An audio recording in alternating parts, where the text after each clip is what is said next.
Estamos no segundo bloco do Alerj Entrevista e o meu convidado é o deputado Luiz Paulo.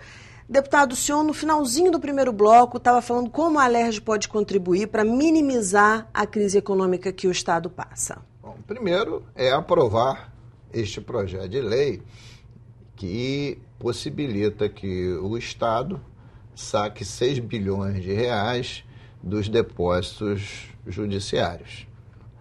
O segundo é que é questão de tempo que o Estado mande um segundo projeto para casa. Sobre o quê? Sobre a dívida ativa. A dívida ativa do Estado, o que é dívida ativa? São as pessoas que devem ao Estado, está transitado em julgado, não cabe mais recurso, nada, deve, e não pagam. Tem uns 60 bilhões de dívida ativa. Então é fazer um refis. O que é um refis? Mandar um projeto de lei de um refis. É um projeto para financiar o pagamento da dívida. Para aquele que quiser pagar a dívida, poder pagá-la parcelada, tira fora os juros, dá alguns benefícios poupudos para excitar as pessoas quitarem a sua dívida. Aí quanto podemos arrecadar? É difícil avaliar, só fazendo um refis. Mas seguramente alguns pagarão. Então, vamos lá. Pode ser que com isso entre pelo menos 1 bilhão no caixa dos 60 bi. Então eu acho que a Assembleia pode ajudar também nesta segunda hipótese, né? Essas, para mim, no meu entendimento, são muito claras. Agora, o Estado, de per si, ele pode tentar negociar com os principais depositantes lá na Justiça, como, por exemplo, siderúrgicas, né, que eles façam o pagamento em vez de demandar na Justiça. Por exemplo, eu tenho conhecimento que a CSN, Companhia Siderúrgica Nacional, tem uma dívida de 1,5 bilhão com o Estado, mais ou menos. Está feita em depósito judiciário, não em dívida ativa. Independente da gente ter acesso ao depósito de 6 bi e para depois devolver, se fizer um acordo... Mais fácil, mais rápido. Parece que a Petrobras, a gente parece, porque a gente não tem acesso a isso, porque existe na questão tributária, né, uma proteção de revelar quem são os devedores, etc. Mas parece que a Petrobras, eu estou falando de informações que a gente vê nos jornais, nos bastidores, né? E também eu, como deputado, tenho direito às minhas fontes, né? Claro. Deveriam os 2 bi também. Vamos tentar negociar com esses grandes devedores para melhorar o fluxo de caixa. Agora mesmo, o plenário da Casa vai seguramente apreciar um projeto da mesa diretora para que, através do fundo da Alerj, por decisão do presidente, mas submetido ao plenário, possamos utilizar um pedaço desse fundo para comprar os scanners para servir de revista no sistema penitenciário e no DEGASE, né, que é o órgão, né, de correição de menor, né. Então, eu estou dizendo assim, algumas formas que a Assembleia Legislativa pode ajudar. E ainda mais, pode ajudar através da CPI, que vai apurar as perdas econômicas, financeiras, sociais e ambientais que a péssima gestão da Petrobras produziu contra o Estado do Rio de Janeiro nos últimos 10 anos, para que isso possa gerar uma outra demanda, né? O Estado deu benefícios fiscais fortíssimos para o Comperj. Qual o retorno desse benefício fiscal na medida que ele está parado? Nenhum.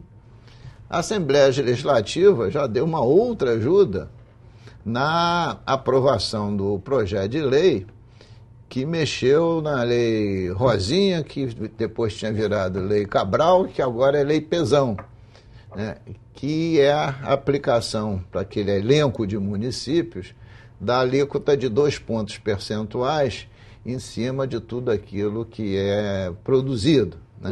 Porque de lá foram retiradas algumas áreas que exatamente não estavam correspondendo com uma área siderúrgica. Com isso, a gente vai garantir pelo menos mais de 200 milhões por ano aos cofres do Estado. Então, a Assembleia pode ser parceira em todo projeto que possa recuperar ativos, todo projeto que possa acessar novas fontes de recursos para diminuir o tamanho desse buraco.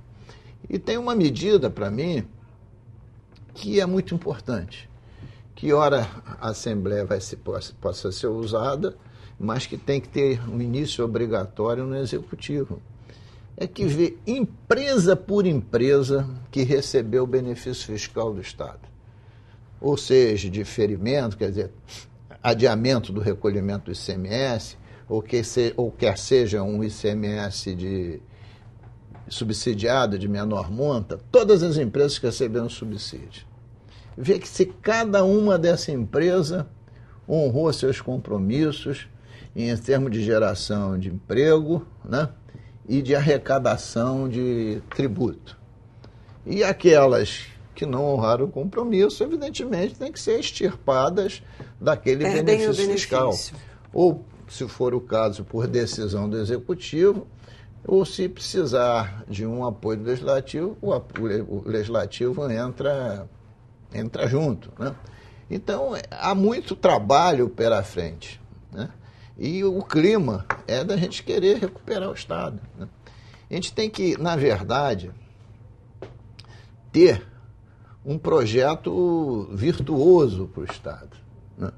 Um projeto que faça o Estado crescer novamente. Porque se você vive em crise, você vive apagando fogo. E aí você não vê para frente, né? Mas, para você ter um projeto virtuoso, você tem que ter um projeto de crescimento, né? Mas como um projeto de crescimento para o Estado, se o governo federal não consegue, até agora, botar um projeto de crescimento na mesa, né? Então, é preciso dar um novo foco, né? Começar a adquirir algum nível de confiança da população para se vencer essa crise. Porque, olha só, é crise política, crise ética, crise moral, crise energética, crise hídrica, crise econômica, crise financeira, crise fiscal, crise de confiança. A palavra que mais se faz é crise, né? É crise, a palavra que mais se fala nesse momento, mais você lê, é crise. Então você tem que ter, né, algum projeto que possa unir as pessoas para sair da crise. Crise hídrica, deputado. O senhor é presidente da CPI da crise hídrica. O secretário de Ambiente, André Correia, apresentou medidas para minimizar essa crise? Olha, nós já ouvimos aqui a SEDAI, o ex-presidente e o atual presidente, já ouvimos o secretário do Ambiente e o presidente da agência reguladora, a Genersa. Algumas questões estão, assim, muito claras. 2016 pode ser muito pior que 2015. Por quê? Porque o nível dos reservatórios hoje, um só no Rio de Janeiro e todos os outros em São Paulo, mas todos em relação ao Rio Paraíba do Sul, ao sistema Paraíba do Sul, eles estão com seus níveis de água hoje a 1/3 do nível de água que estava no ano de 2014. Né? Não, por exemplo, em 2014 eles estavam próximo a 40%, 42%. Este ano estão ali 12%, 13% e tal. E nós vamos acabar o período úmido. O que é o período úmido? É o período de chuva. Que o pessoal do interior para entender bem, diz assim: só se poda as árvores nos meses que não tem R. Os meses que não tem R são os meses que não chovem, né? Maio, junho, julho, agosto. 4 meses. Então nós já estamos caminhando, fazendo a transição do período molhado, né, período úmido, que acaba em março, né? Afinal tem a grande música As águas de março, do Tom Jobim, né?